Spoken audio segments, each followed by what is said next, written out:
થયું. बोलवानो. Okay friends, welcome.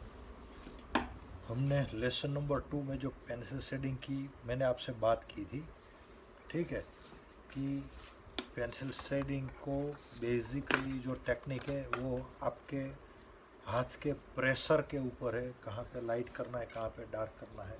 उसी तरह जब सामने रखी कोई आइटम पे आप पेंसिल शेडिंग करते हैं तो पूरा उसको समझना है, फिर पेंसिल शेडिंग करना है. ऐसा एक मैंने 3D ऑब्जेक्ट आपको पेंसिल शेडिंग में दिखाया था, ठीक है. आज उसी को लेके फिर मैं आपको रिमाइंड कर दूं, आपको फिर मैं याद दिला दूं कि आपको वो फ्री हैंड प्रैक्टिस करना है जितना हो सके. और आज मैं फिर आपको एक दूसरा शेप, स्क्वायर और ट्रायंगल, एक दो शेप ऐसे मैं आपको पेंसिल शेडिंग में दिखाऊंगा. उसकी प्रैक्टिस भी आपको कंटिन्यू करनी है. ध्यान दीजिए, ठीक है. ये देखिए, मैं आपको सिर्फ सिंपल आपको बोल रहा हूँ.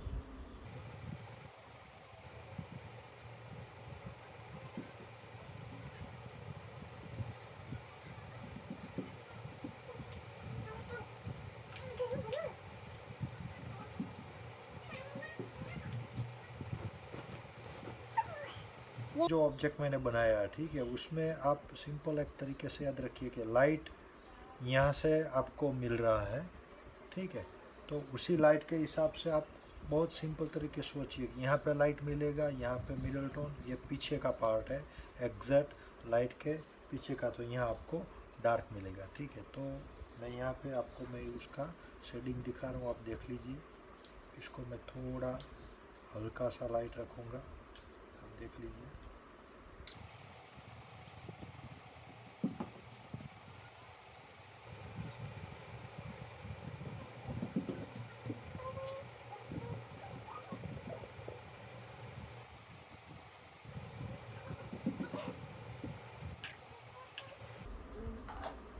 आपको यहाँ पे मिडल टोन देना है.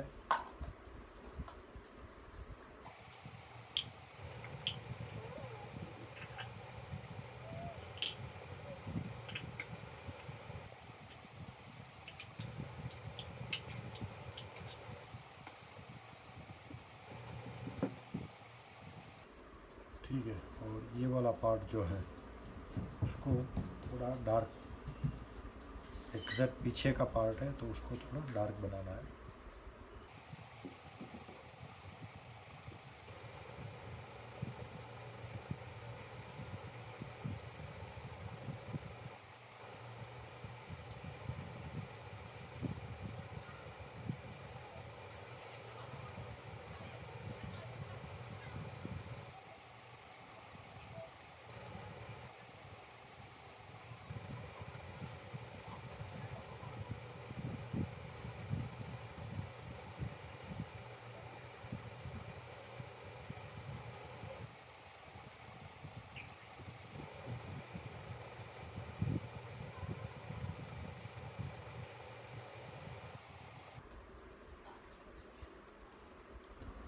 ज़रूरत पड़े तो आप उसको इरेज करके थोड़ा भी हाईलाइट और ज़्यादा दिखा सकते हैं, ठीक है. ये अभी आप देख सकते हैं मैंने ये पूरा लाइट बनाया हुआ है, लेकिन मेरे को यहाँ थोड़ा ज़्यादा लाइट दिखाना है तो मैं यहाँ थोड़ा इरेज़र का यूज़ करके आपको लाइट दिखा सकता हूँ, ठीक है. बाद में ये देखिए यहाँ से लाइट मिल रहा है तो ये पूरा शेडो उस तरफ जाएगा.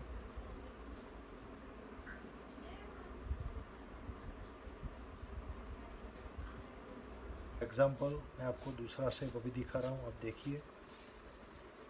एक आप ये शेप भी बहुत ही शांति से इजी तरीके से आप देखिए. देखिए अभी मैं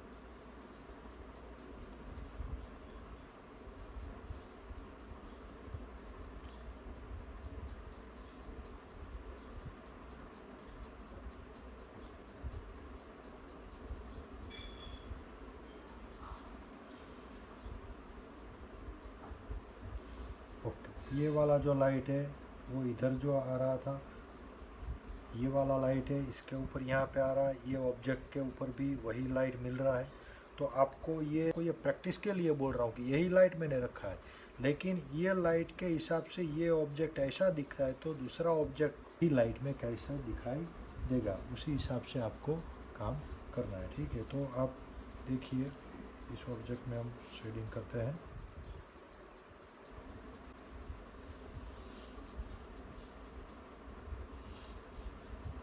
बहुत ही पेंसिल शेडिंग में जब आप काम करते हो तो बहुत ही हाईलाइट पार्ट होता है, उसको दिखाने के लिए आप इरेज़र का यूज़ करके थोड़ा ऐसे आप रिमूव कर सकते हैं पेंसिल शेडिंग, ताकि आपको वो पूरा हाईलाइट मिल सके। ठीक है, अभी ये देखिए मैं इसके ऊपर शेडिंग कर रहा हूँ।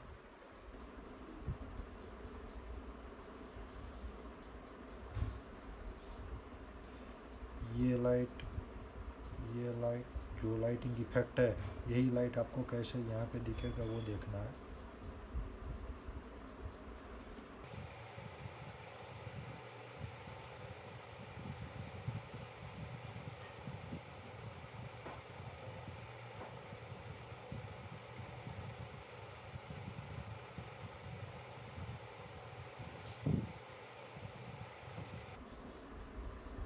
आप ये भी देखिए, जब ज़रूरत पड़ती है तो मैं पेंसिल का ग्रिप बहुत ही, जो लिखने के लिए हम पेन पकड़ते हैं, ठीक है, उसी तरह से मैं पेंसिल को यूज़ कर रहा हूँ। जब भी उसका शार्प लाइन करना है तो मैं ऐसे एक ग्रिप रखता हूँ। जब उसको शेडिंग के हिसाब से बहुत ही अच्छी तरह से स्मूथ काम करना है, थोड़ा डार्क और थोड़ा उसको मिक्स करना है, तो मेरा पेंसिल का ग्रिप आप देख सकते हैं मैं बहुत ही ऊपर से यूज़ करता हूँ। ठीक है, तो अब ये सब आपके लिए बहुत ही ज़रूरी है।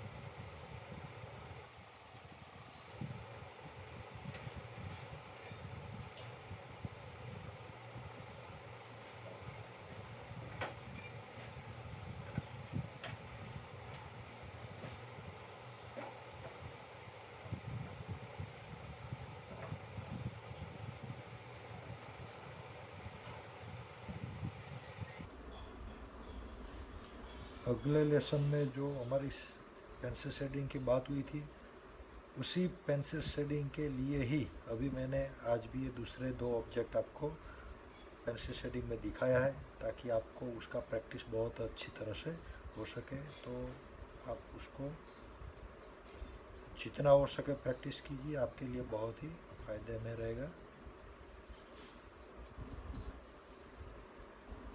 अभी मैं आपको जो बोल रहा हूँ कि ये लाइट यहाँ से आ रहा है, इसी ऑब्जेक्ट की लाइट जो है वही लाइट हमने यूज़ किया है।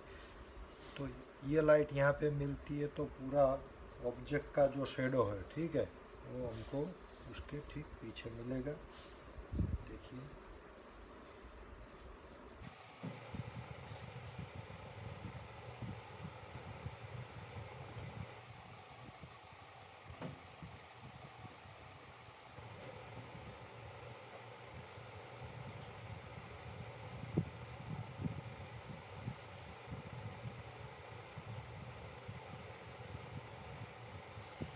आप देख सकते हैं,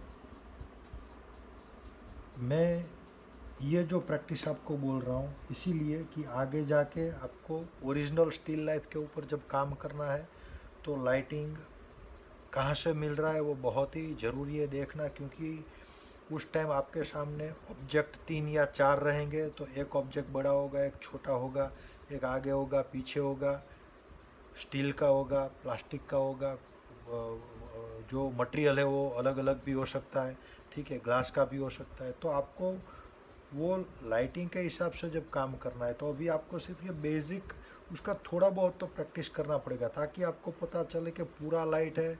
तो मैंने अभी बीच में बोला कि ये अगर बहुत ही लाइट मिल रहा है आपको, ठीक है, तो पूरा हाईलाइट आप इरेज़र के हिसाब से भी ऐसे थोड़ा इरेज करके उसको छोड़ सकते हैं। ठीक है, तो उसी हिसाब से आपको मैं ये बोल रहा हूँ। अभी आगे जाके एक आपको ये भी मैं बोल रहा हूँ कि अगर आपका ये फॉर एग्जांपल ये बॉल है, ठीक है, तो ये पूरा लाइन बना हुआ है, ठीक है, तो आप पेंसिल शेडिंग जब करेंगे तो देखिए मैं अभी आपको ऐसे दिखा रहा हूँ, दो पार्ट बना के दिखाऊँ, आपको पता चल जाएगा मैं क्या बोल रहा हूँ, ठीक है। ये पूरा लाइन अपना ड्राइंग से बनाया हुआ है। आप क्या करेंगे, अभी पेंसिल शेडिंग करेंगे, यहाँ से लाइट मिल रहा है, समझिए आपको यहाँ से लाइट मिल रहा है, बॉल एक ही है, मैं सिर्फ आपको इस बॉल को दो तरीके से दिखा रहा हूँ। क्या करना है, ये लाइन के हिसाब से, ठीक है, तो आप पेंसिल शेडिंग करेंगे, यहाँ लाइट छोड़ देंगे, यहाँ आप करेंगे ये वाला शेडिंग करेंगे, ठीक है। आप देखिए मैं क्या बोल रहा हूँ,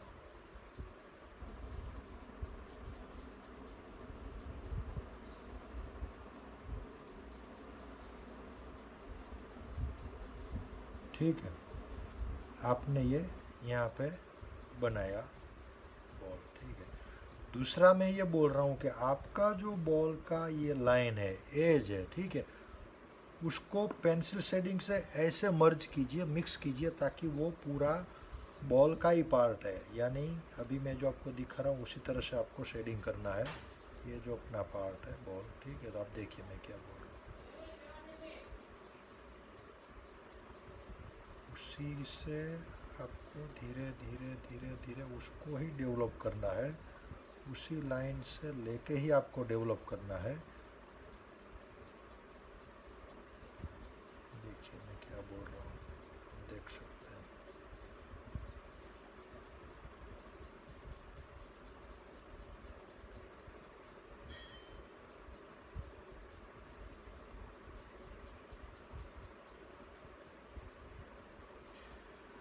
तो ये देखिए ये जो पार्ट है, ठीक है, वो पूरा मिक्स आपको दिखाई देगा, लाइन मिक्स दिखाई देगा, ये लाइन आपको क्लियर दिखाई दे रहा है, ठीक है, ये लाइन आपको मिक्स दिखाए, तो ये भी आपको प्रैक्टिस ज़रूर करनी है। उसके बाद मैंने आपको सिर्फ ऐसा बॉल बना के आपको मैंने दूसरे सेशन में दिखाया, और अभी ये सेशन में मैंने वही पेंसिल शेडिंग का दो ऑब्जेक्ट फिर से बना के आपको वो मैंने प्रैक्टिस अगेन रिपीट किया, ताकि आपको ये प्रैक्टिस में काम करने के लिए हेल्पफुल हो सके, ठीक है। तो वही प्रैक्टिस आप बनाए रखें और मेरे साथ देखते रहिए मेरा वीडियो, और आपका जो ड्राइंग है उसमें इम्प्रूवमेंट देखिए। और अभी ये जो मैंने आपको सिखाया है वो अगर आपको अच्छा लगे तो प्लीज़ मेरा ये वीडियो शेयर कीजिए, सब्सक्राइब कीजिए, लाइक कीजिए। Thank you.